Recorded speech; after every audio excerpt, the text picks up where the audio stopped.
The following is copywritten intellectual property. Note that all rights are reserved to the writer.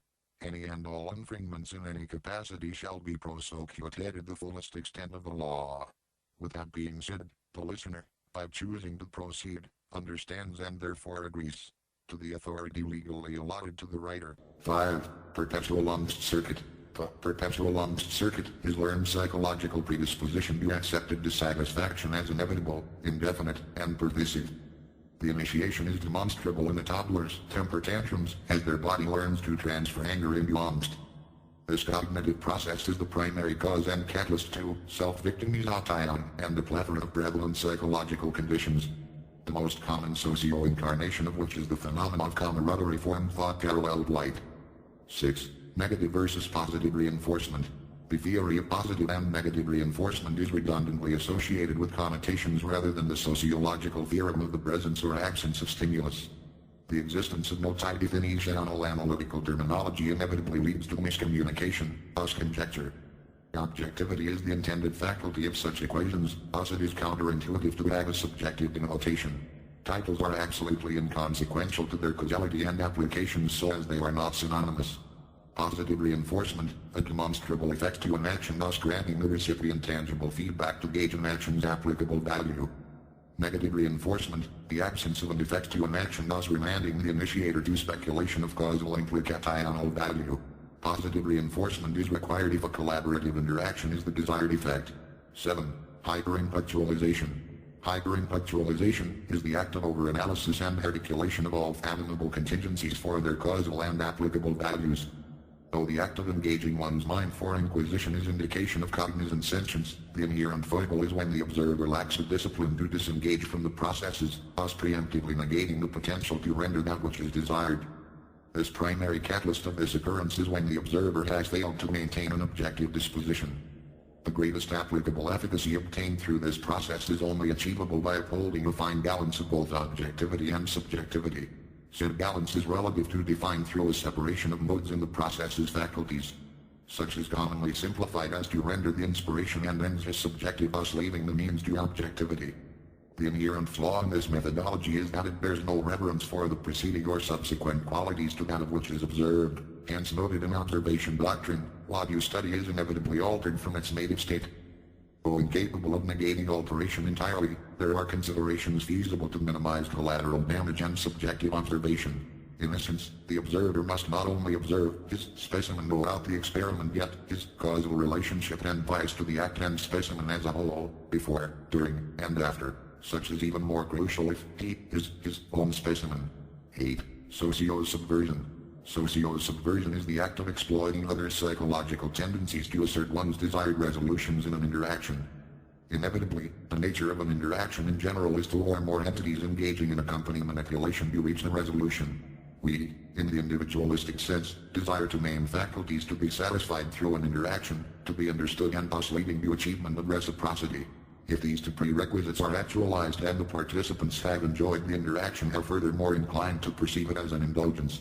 If these necessities are neglected or disavowed, then the interaction is imbued with conjecture, hence unpleasant, which leads to either blatant predation or the multiple forms of socio-subversion. Such subversion can incarnate in predation, passively or dominantly, or even reach a rarer state of company parasitism. The common incarnations of the act is subtle by nature and virtually indecipherable from the banal demonstrations of affection and intent. What allows the observer to isolate it and identify the act is the same patience necessary to tolerate its pervasive nature. To identify the act, the observer must denote the conducting specimen's psychological predispositions demonstrated by said specimen's methods of interaction. The most facilitating incarnations of said indications are laid inherently in the specimen's candor while gratifying their dispositions in any capacity. As to discourage the observer from compromising their objectivity in the interaction, they should remand themselves a passive or neutral posture. Inevitably, a sense of predation will begin in the connotations between the specimen and any participants. That notion of a conflict based on said assertions is mutable and contingent upon the individual involved in the interaction. The probability of escalating hostilities is far less than some form of neutralization. In the advent of predation's evolutionary expansion farther into the intangible, socio-subversion now contains a relative number to the variance of incarnations and applications. if such were permitted to remain unabated, the variance of debate and subsidiary subjects would render conjecture thus convolution. Hence, to render the variance by their inherent posture and application serves as to minimize confusion. 9. Ego gratification. The act of gratifying one's ego is when the individual reassures themselves of their convictions to their perceived idioms of their individuality. The often perceived necessary evil for an individual to hold faith in their self-anointed titles is indeed necessary for an autonomous identity and efficacy, yet is only perceived as evil in relation to the individual's candor. If conducted in the means of an objectively autonomous introspection, the individual can form hypotheses and their resolutions. This independence allows the individual to gauge potential conclusions while inflicting the minimal collateral damage to any potential constituents. When said processes are completed, the individual is enabled to remain autonomous while functioning in tandem with others in an interaction and has a higher probability of obtaining and producing social reciprocity. The more pervasive incarnations of this faculty is demonstrable in the acts and methods of social predation, during which one will aggrandize their ideology over others to procure a tangible exterior validation of the perception of the self. Such an unprovoked incarnation is either a blatant compensation for the individual's lack of self-awareness and/or confidence, or a subversive fodder and diversionary subroutine to conceal evidence of the prior. The observer must acknowledge that due to the evolution of subversive predation that such acts are not limited to incarnations of feral arrogance and must determine which the specimen engages. After said denotation is verified, the observer then can see two categories of the specimen's motivation during which granting the ability to interpret their ego from their actions for future applications. The two categories are as followed. Self-aggrandizing, establishing dominance aggressively by elevating hostilities to inspire the subordinate to either engage or submit to an altercation. Self-depreciative, establishing one's subordinate demeanor to either engage subversive predation or to gain pity and favor from others. 10. Cognizant predestination. To engage and/or allow cognizant predestination is the act of the individual left parenthesis as determining a resolution and constructing the means to their premeditated conclusion. This ideological tactic is the literal incarnation of subjectivity's dominance over objectivity when the individual observes and applies causal logic.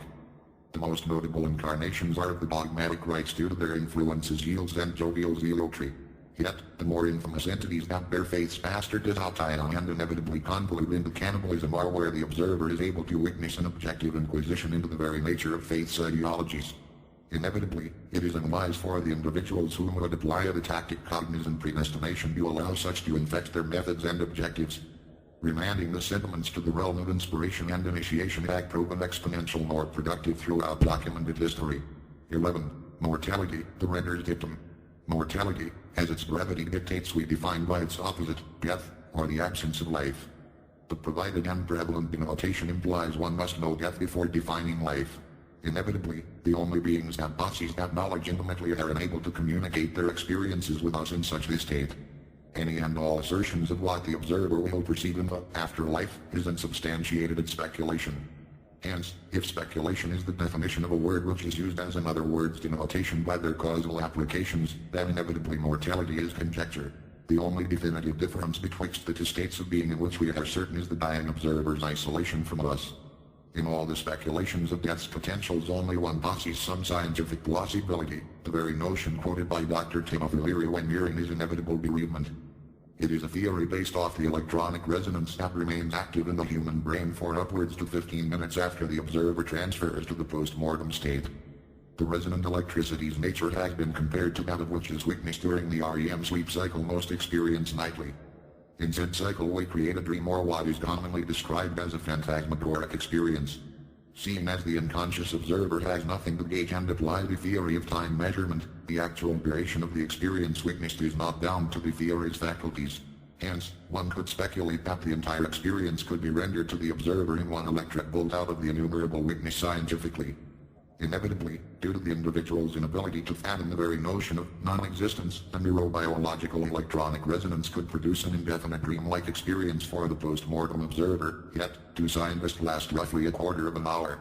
This inevitably redefines the notion of one's 15 minutes of fame to the same limitations of conjecture.